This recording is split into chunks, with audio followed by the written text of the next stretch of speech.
Esse é mais um corte da minha live ERC ao vivo, que acontece toda quarta-feira às 20 horas. E para assistir a live completa e ter acesso a mais conteúdo original, assine ERC+.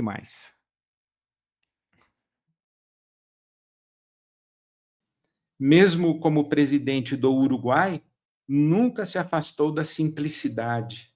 Dirigia seu Fusca, vivia em sua modesta chácara e doava mais da metade do seu salário a programas de habitação popular.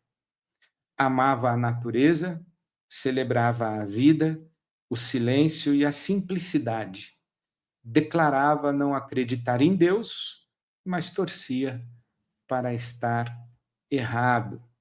Mujica se tornou um arquiteto de futuros possíveis, provando que substituir o ter para ser pelo servir para ser não é utopia, mas uma exigência evolutiva. Sua trajetória não é sobre um herói idealizado, mas sobre o potencial adormecido em cada ser humano que ousa se perguntar: quem sou eu quando deixo de ser aquilo que possuo? Que belo texto, né? Eu agradeço. Não conhecia, não conheço Valdemar Magaldi Filho, mas eu agradeço por esse texto tão inspirador que faz jus à memória e à biografia de Pepe Mujica. Então, essa é a primeira igreja que eu queria falar para você. Fico imaginando, se o Mujica fosse pastor de uma igreja, eu ia ser ovelha dele, dessa igreja aí do Mujica. Mas agora eu vou falar de outra igreja, né, que é a minha, a igreja evangélica. E eu fui chamado a atenção também para o fato de que, enquanto acontecia o conclave, as atenções estavam voltadas para a Capela Sistina, né, no Palácio Apostólico, no Vaticano, e ali no conclave, quando foi eleito, né, você sabe, o Papa Leão XIV,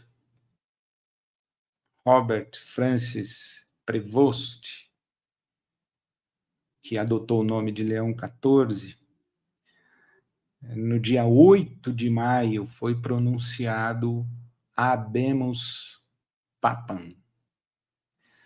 E eu vi um teólogo evangélico dizendo que nós não podemos dizer Habemus Papam, porque nós temos que dizer Habent Papam.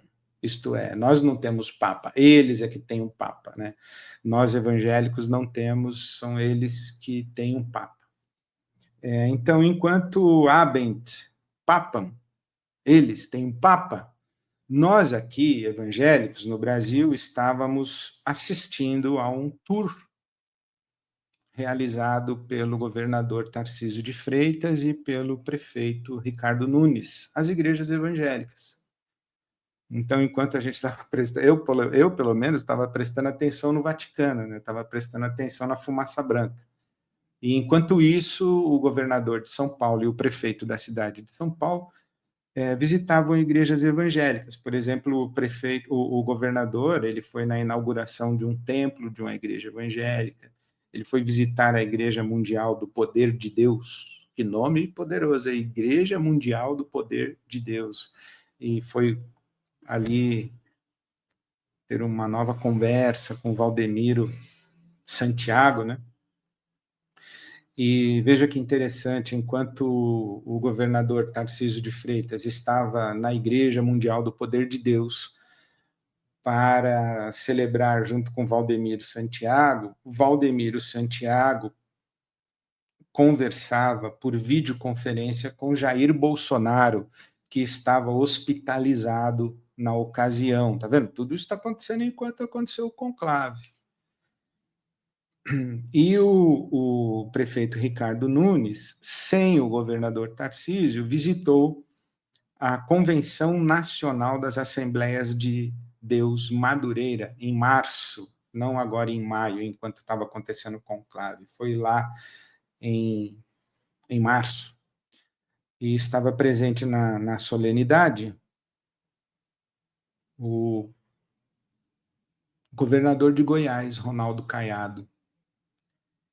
E é claro que esses eventos aqui são eventos políticos, né? Não são eventos religiosos, são eventos políticos. As pessoas que estavam nesses templos, elas não estavam nesses templos por motivação religiosa. E Deus que me perdoe se eu estou julgando equivocadamente. Aliás, Deus me perdoe já por estar julgando, né?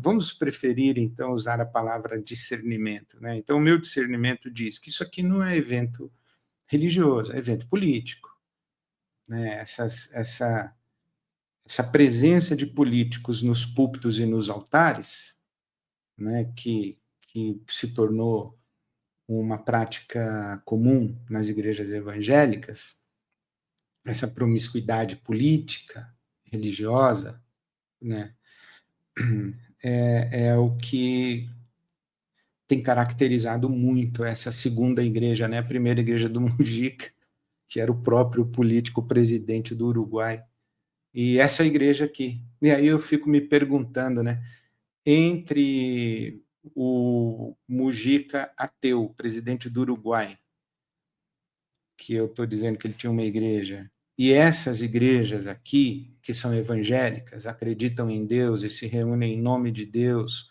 e prestam cultos a Deus, essas igrejas, eu preferiria estar na igreja do Mujica. Isso é uma confissão que eu faço pública, né? E essa é uma forma de testemunhar, inclusive, a minha espiritualidade, a minha fé, a minha confissão religiosa. E eu lembro da história que Jesus contou a respeito de dois filhos. O primeiro, o pai disse a ele: vá trabalhar no campo, e ele disse: vou, papai, e não foi. O segundo disse: não vou, e foi. Sabe, eu acho que o mundo, o reino de Deus, está muito cheio de filhos que dizem: eu vou, papai. Eles são religiosos, eles cantam, eles levantam a mão para o céu, eles falam de Deus o tempo inteiro, mas eles não vão para o campo. Enquanto tem outros que dizem: não vou. Dizem: olha, eu nem acredito que você existe. Torço para estar errado, mas eu nem acredito que você existe. Mas ele vai trabalhar no campo. Isso aí é uma coisa muito estranha do Evangelho. Quando Jesus diz: olha, vocês aí que me dizem Senhor, Senhor, eu não sei quem vocês são. Vocês que dizem, em teu nome profetizamos, em teu nome expulsamos demônio, e vocês que prestaram culto aí, eu não conheço vocês, não sei quem vocês são. Enquanto tem outros que me deram de comer, me deram de beber, me vestiram, cuidaram de mim e nem sabiam que estavam cuidando de mim. Nem relacionavam o que faziam como um ato de culto. Não tinham na sua ação e na sua prática uma conotação religiosa, mas eles cuidaram de mim. É isso que Jesus fala, porque esses tais vão dizer: mas quando foi que eu te dei de comer, te dei de beber e te vesti, Jesus? Ele diz: quando você fez aos pequeninos, você fez para mim. Isso é um mistério do reino de Deus. Isso é um mistério do reino de Deus.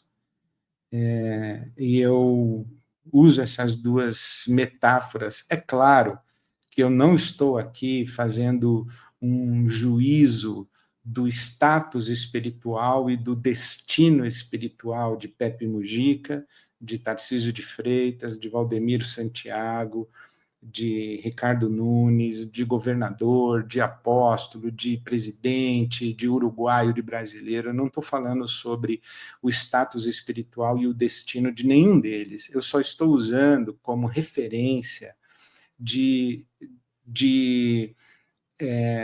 imagens de peregrinações existenciais, imagens de humanidades, imagens, realidades simbólicas que apontam caminhos para o tipo de gente, o tipo de engajamento público, o tipo de mundo que a gente deseja, que a gente sonha e pelo qual a gente se dedica e trabalha. E eu digo a vocês, olha, entre a igreja do Mujica e essas igrejas, eu preferiria ser um fiel da igreja do Mujica. Eu confesso que, mesmo sendo religioso e pastor evangélico, eu acho que eu ainda estou longe dessa grandeza que o Mujica expressou de dentro de uma confissão ateísta. Não é meio complicado isso para você? Para mim é. E eu espero que o Espírito Santo de Deus ilumine o seu entendimento, a sua consciência e o seu coração.